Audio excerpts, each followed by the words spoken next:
સુરત શહેરના ભેસ્તાન વિસ્તારમાં સિદ્ધાર્થનગરમાં હત્યાનો બનાવ બન્યો।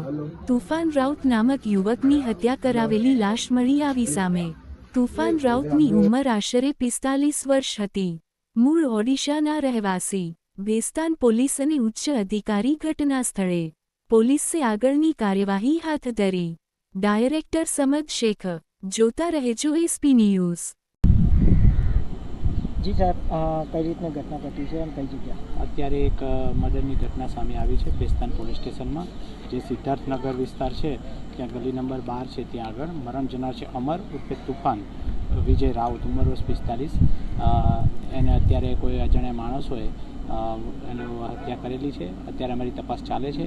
કોઈ નજીકના જેના મિત્ર કે કોઈ હોય એવા શકમંદ છે। પોલીસ આરોપીને પકડવાની તજવીજ ચાલુ કરી દીધી છે। કઈ રીતની આ બોડી જોવા મળી છે? અત્યારે એને નાકને કાપી દીધી એવી ઈજા દેખાઈ રહી છે, તથા બીજી પણ ઈજાઓ છે, હાથની પણ ઈજા, છતાં પણ હજુ બોડીનું પરીક્ષણ ચાલી રહ્યું છે અને હમણાં તાત્કાલિક પીએમ થઈને મરણનું કારણ પણ સામે આવી જશે।